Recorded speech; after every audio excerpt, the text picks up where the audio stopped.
name is Steve Stevens, the best sports consultant money can buy. I make more money betting sports than anybody in the world. I'm the one that tells you who to bet. I'm not a bookie, I'm the bookie killer.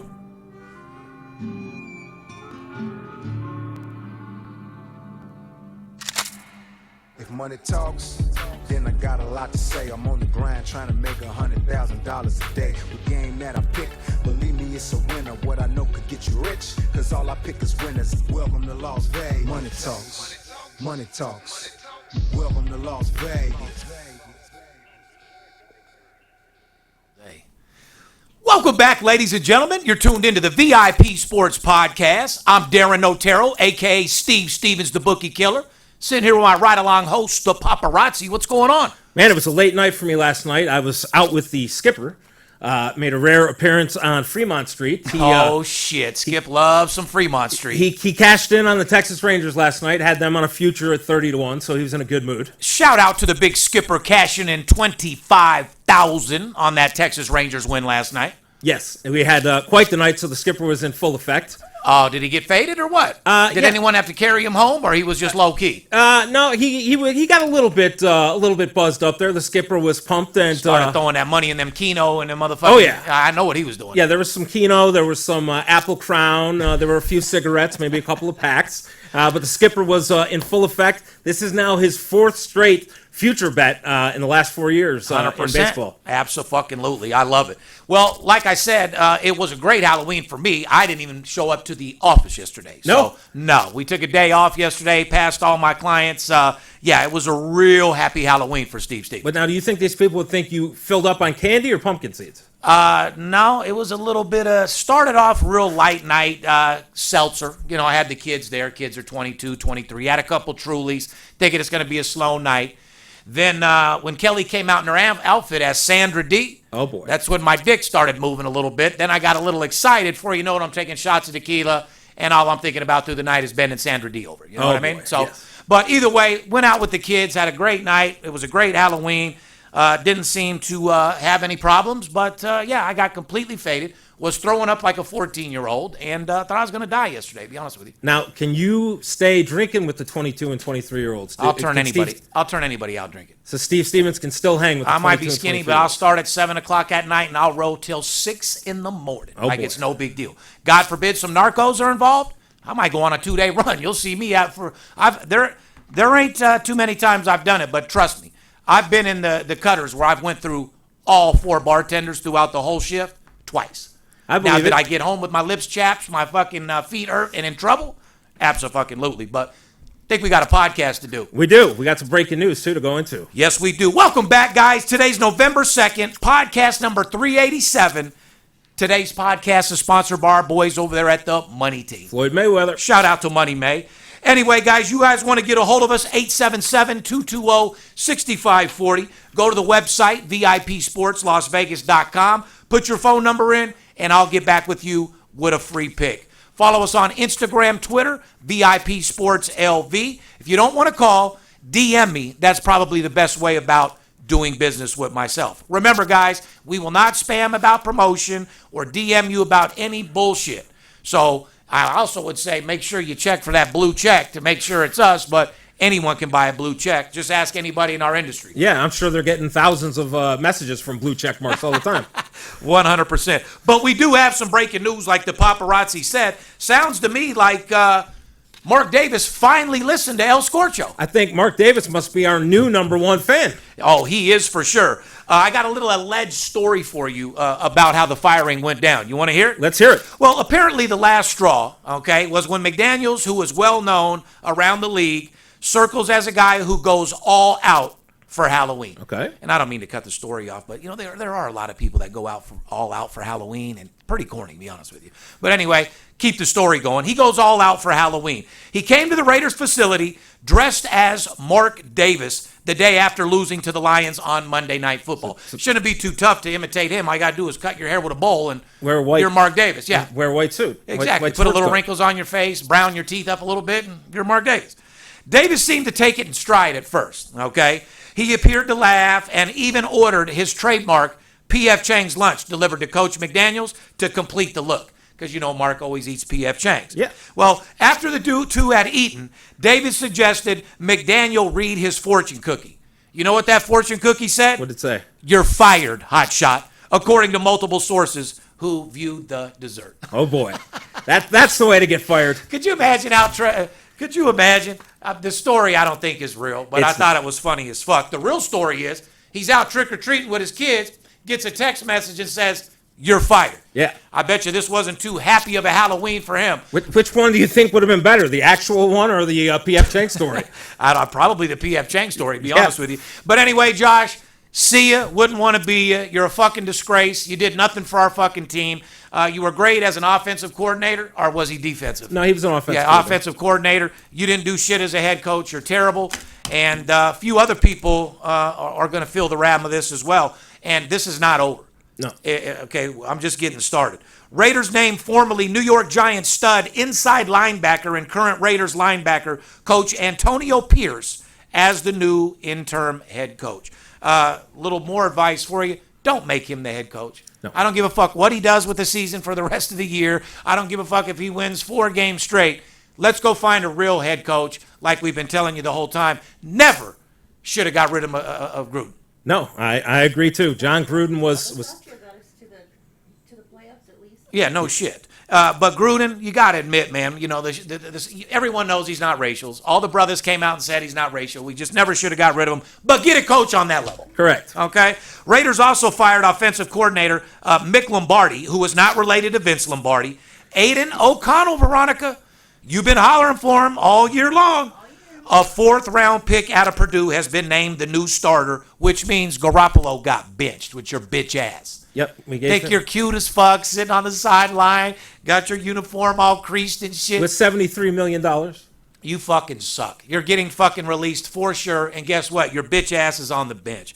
And Antonio Pierce said O'Connell gives them a better chance at winning going forward. Well, we said that from the fucking beginning. The guy in preseason was an absolute stud. Yeah, all we've talked about, especially the last podcast, was the Raiders have been with no direction. They haven't gone to go young. They haven't gone to go with Derek Carr and Devontae Adams and go on that path. This is a team that needs to find a direction, find a coach that's going to build, and hopefully this is the start of it. Here's what you do. You hope to God Andy Reid finishes like shit, doesn't win a Super Bowl. You go for Andy Reid, okay? You bring him over here. Adams wants to go, you let him fucking go. Last year should have picked up Lamar Jackson. Would have been the biggest fucking pickup we possibly ever got. That guy's got a few more years in the future. I got a question for you and our viewers. We pulled it up the other night because, you see these quarterbacks that pay 10 years, 12 years. Some of these receivers been in the league forever. To my viewers and you, paparazzi, what is the average length of an NFL player's career? Well, I know with running backs, it's very short. I didn't ask. I don't know. Average All together. 6 years. Okay. And I want you guys to put a comment on what you think. You know what it is? What is it? 3.5 years. Yeah, I know it's not. I know it's not long, and a lot of people will not get that answer correct. No doubt. Let's move into sport news, which is some sad news Yeah. because this was the last of the Mohicans right here. Yep. Bob Knight, one of the most legendary college basketball coaches of all time, died Wednesday at the age of 83. For you millenniums, you guys that don't know who Bobby Knight was, he was a motherfucking OG gangster coach that would get in your fucking face, slam you, throw you around, and get you to be the best player you could possibly ever be in a motivating, positive way. Now, the way he coached back then, would he have caught cases today? 100%. 100 fucking percent, and it wouldn't be able to go on. That's why I say the last of the Mohicans. However, he wanted to make you the best basketball player you could possibly ever be. He would make an average guy and turn him into a fucking pro. Hard work and dedication, what this guy was all about. The best part I loved about him, when his team was on the floor, he was gangbanging for him 110%. Telling the referees, fuck you, going out there throwing chairs, banging for his team. That's the type of coach I would love to play for. Me too. Anyway, guys, Knight was a 3-time national champ. Only a 3-time national champion? Yeah. Jesus. Made what? What did he do? Made 5 final. He's only been to the Final Four 5 times and has 3. I mean, that's still a lot of credibility. Don't get me wrong, but as good as he was, He just never wanted to leave Indiana, did he? No, I mean, he ended up going to Texas Tech later in his career after Yeah. the scandal over there at the Indiana. Correct. He was interesting because he always said that he thought praising a player was not the right way to get the most out of them. He thought criticizing and being hard on a player was the right way to get it out of them. And you have guys like Steve Alford, who now coaches Reno, who says that kind of discipline made him the kind of coach and player that he was. And a lot of guys really respected that. So, but in today's day and age, absolutely would never work in today's Well, I was day just and going to tell you, and I don't care what day and age it is, there is nothing about making a player better by putting him down. Criticize him in a certain way behind closed doors is one thing. Insulting them, because, I'm deep into baseball with my son. Yep. If these kids did something wrong and you told them, oh, my God, lift your arm up. What are you swinging at? What the fuck is wrong with you? That last play was shit. It ain't going to work. Now, definitely not today. let's say he missed a ground ball or whatever. You got to get down on those. Got to get down on those guys. You got to hit them with positivity. Nobody does better getting criticized. Plain and fucking simple. Not in this day and age.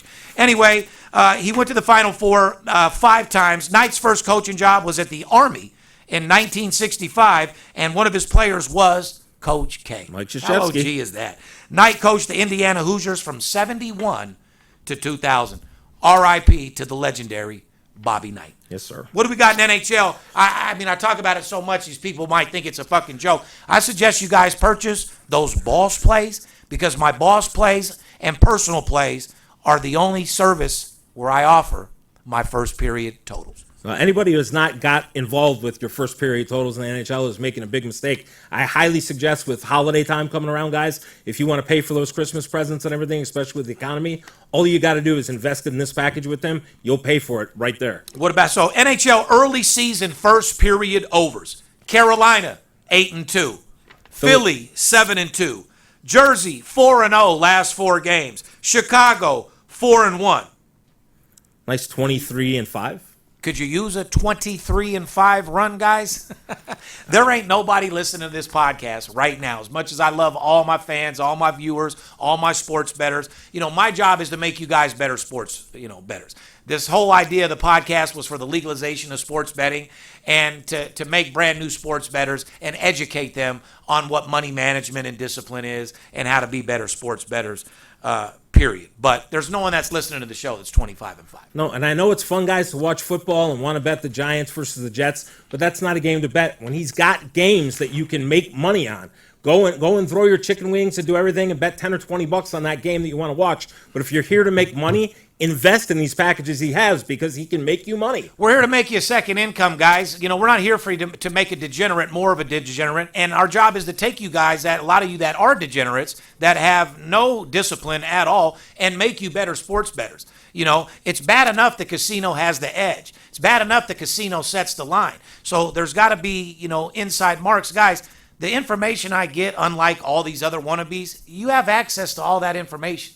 Go to scoresandodds.com. Go to fucking ESPN. Look at the big green star, who they favor, if you're just looking off stats. Just because a game looks good on paper doesn't necessarily, and 6 out of 10 times, doesn't come to be true anyway. That's why the sports books and the casinos are so rich. Oh, 100%. Want to give a shout out to the troops. Appreciate you guys supporting our country out there, fighting for my freedom. I love you guys. I appreciate you. I salute you, and I got your 6. Any active or retired military, DM me. You guys got free picks coming from me whenever the fuck you want them. What are we getting into now, Poppy? Well, the first college basketball game of the season is on November the 6th. Kansas is ranked number 1.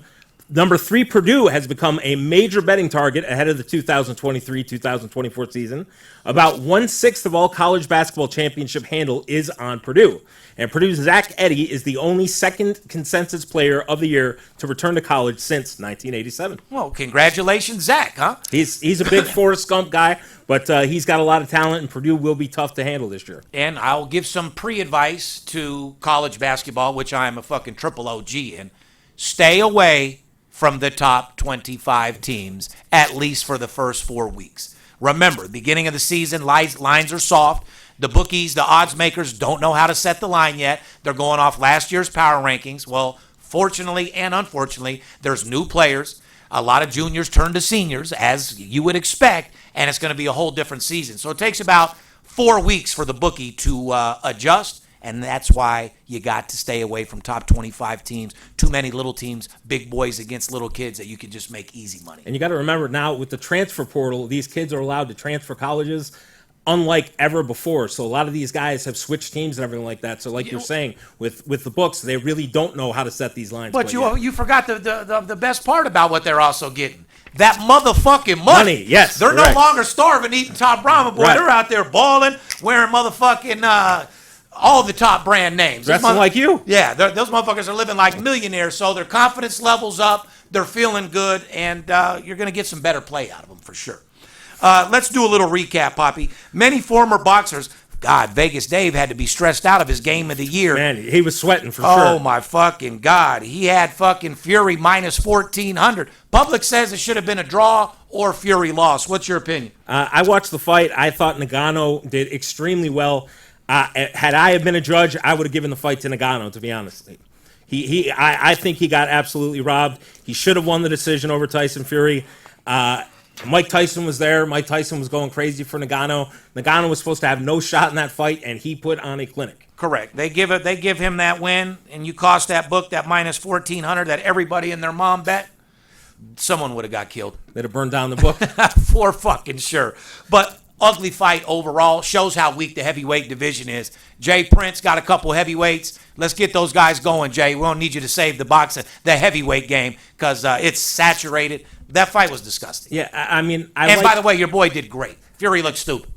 I like Tyson Fury, but he's not the guy that you can promote around the thing. He's not somebody that can carry the heavyweight division in the sport of boxing. He's just not the guy. Agreed. Let's move on to NBA news. After several drama-filled months, James Harden finally got his trade to the LA Clippers. Oh, nice. Did you cry and throw another fit and get to the Clippers, Harden? Yeah. All you're going to do is fuck the team up anyway with your lazy fat ass. Yep. But anyway, Los Angeles now has Harden, Westbrook, Kawhi, and Paul George. How does Steve think the Clippers will do this season? Well, you would think that they would play amazing. And a lot of the times when you have a powerhouse like this, it usually doesn't go well.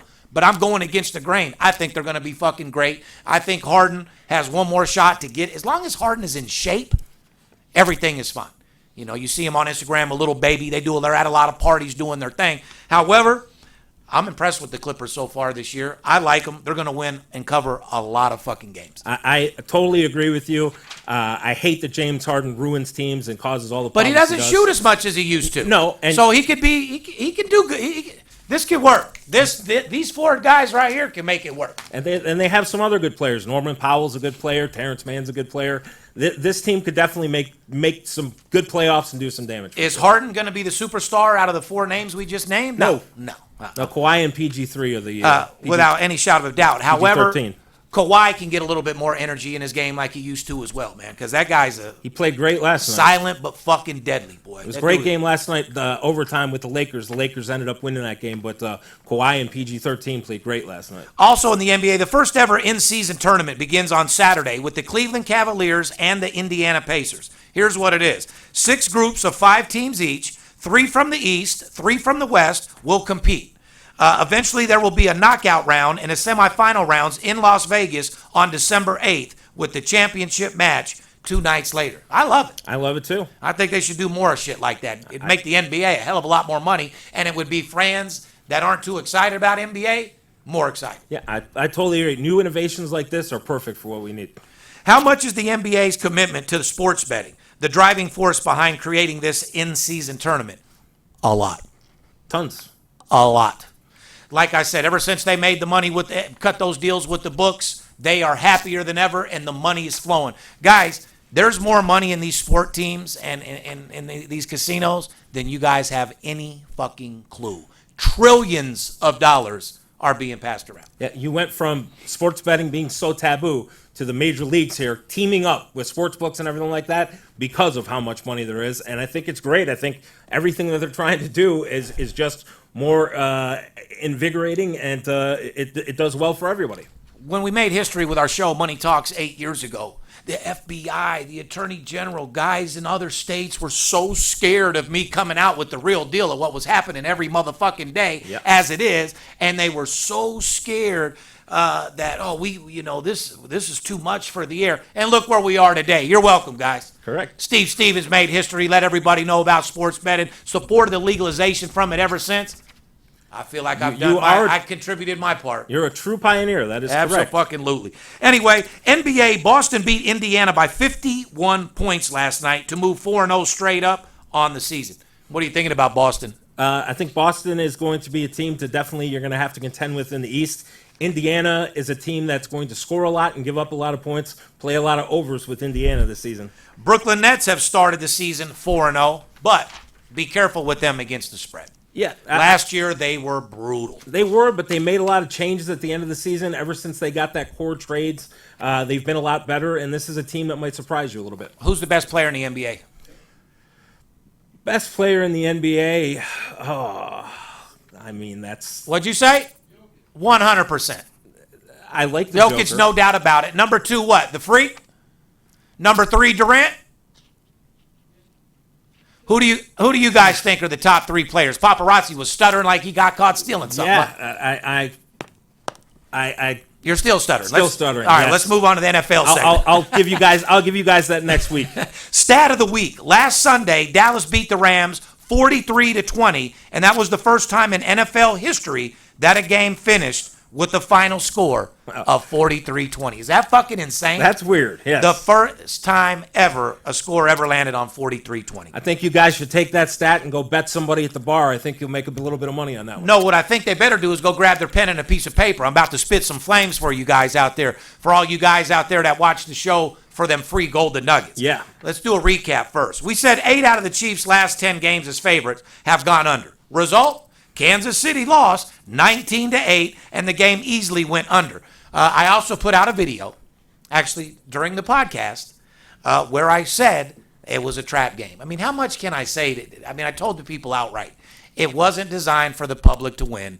Denver wins outright. Steve Stevens hits it right on the fucking. The line moved Sunday from 8-7. Patrick Mahomes had been reportedly maybe had the flu during the week, and Kansas City just did not come out and play. Hey, bro, everyone can stop with their breakdown of this player didn't play good, this guy had the flu, this guy's dick hurt. It's fucking rigged. And it's getting too rigged to the point where I don't know how much more I can take, especially with my hard-earned money. You know what I mean? Yeah, I know. I said it before. Out of the 14 games, there's 10 games out there that weren't touched, so you have an honest chance of winning and making your money. But every now and then you get caught on that trap game. Now you're getting on those trap games. So, guys, if you have a sports consultant out there that tells you that they're a specialist and a true OG and they're hitting 90% in NFL, they're lying to you. There is no talent in NFL. I mean, do I do good in NFL? Do I hit 68, 69% all fucking day long? But if anyone tells you that NFL is the easiest sport to bet, that guy doesn't have a fucking clue what the fuck he's talking about. And it's not a matter of the hardest. It's the worst value for your motherfucking money. Yeah. It goes college basketball, college football, NHL, NBA, NFL. Plain and fucking college simple. Basketball's in there in the middle, too. I put college basketball. No, it's on the top.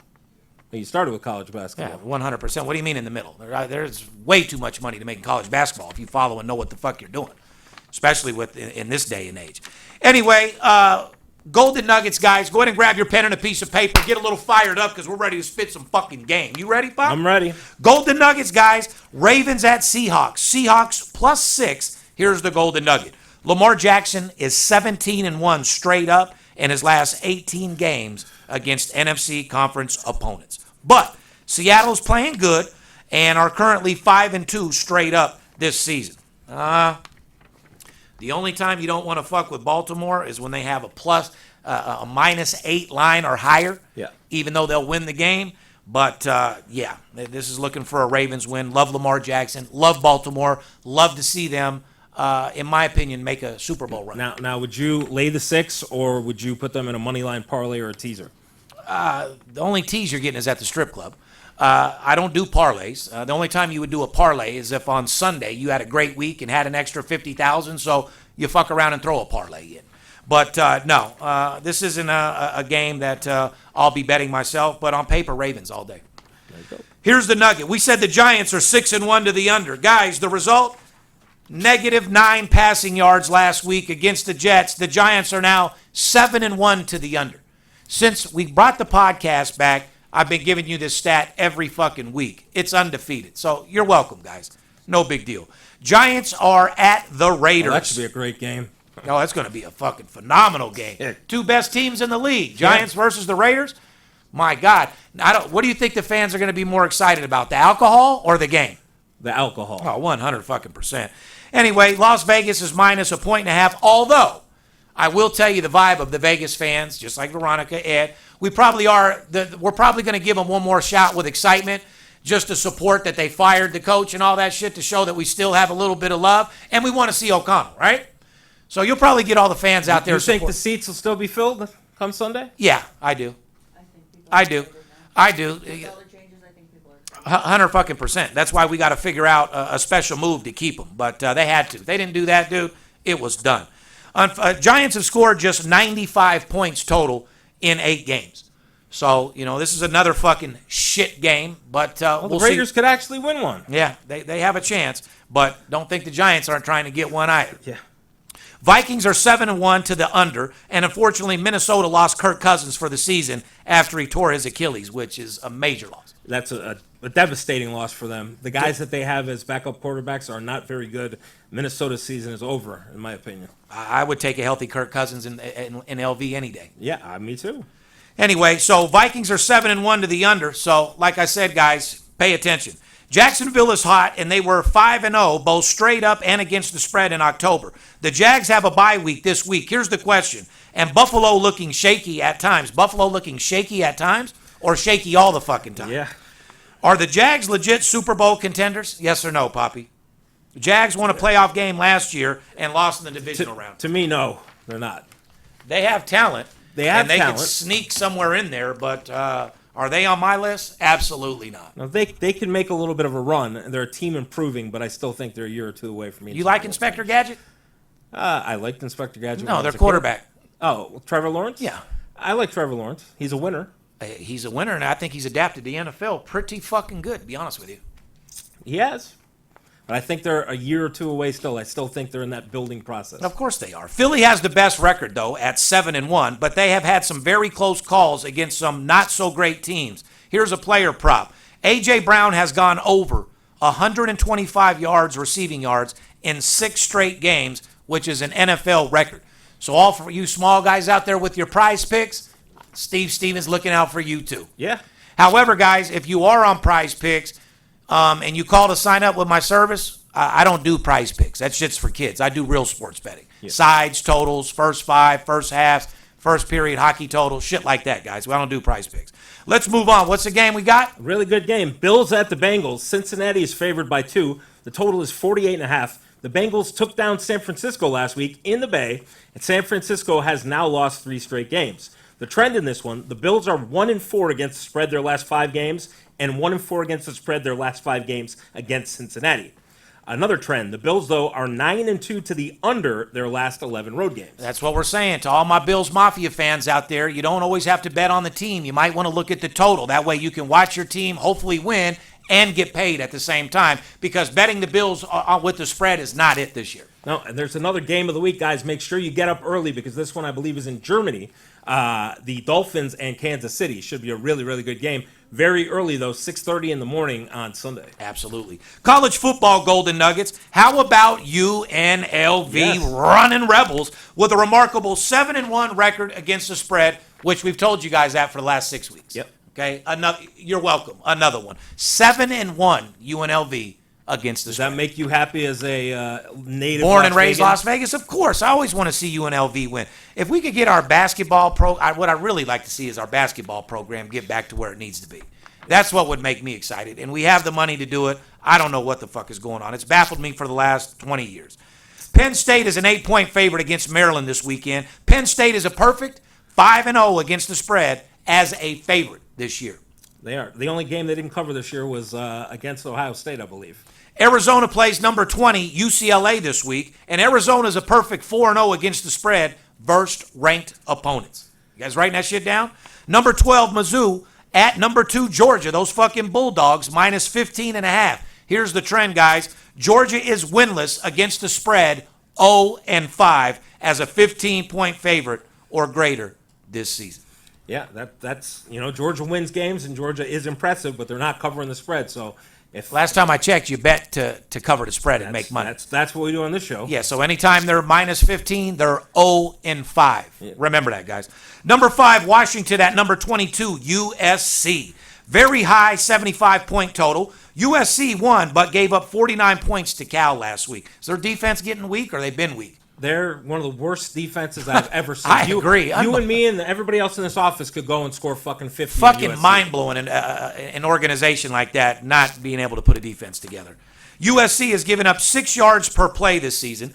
USC is 8-1 to the over for the entire season. Yeah, I mean, the total is 75. That's a high total. Yeah, it is. Number 14, LSU at number 8, Bama. This will be the game. This is the game for sure. Bama minus 3. Alabama is getting hot with 6 straight wins. Here's the stat. LSU passes defense is good and allows quarterback to complete just 59% of their passes, and we have recorded 9 interceptions. Yeah, I think this will be the game of the week. Alabama is playing better football than they did the first few games of the season, but LSU is a good team as well. Should be good. Guys, make sure you call, DM the office. We got promotions for all size shapes of sports bettors. We're kicking ass and taking names right now. It's extravaganza time, which means you got 5 sports running at the same time.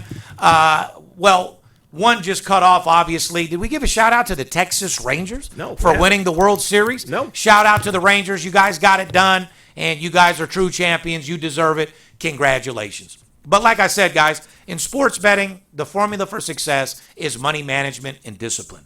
Betting 1 game a day, not every day, and the same amount of money on every game. You guys that are betting different amounts on every game, you don't have a chance in the world of making money. You guys that are betting parlays every day as a first income, you're never going to make money consistently throughout the year. You will be fucking broke. The only way you make money is straight bets, game a day, not every day, and the same amount of money on every game. Behalf of VIP Sports, myself, the crew, we love you guys.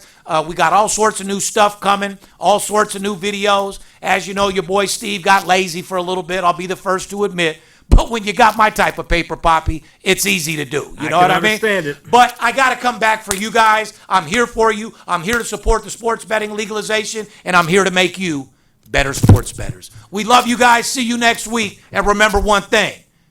Don't let the players be the only ones that get paid. Fair enough? I'll see you next week.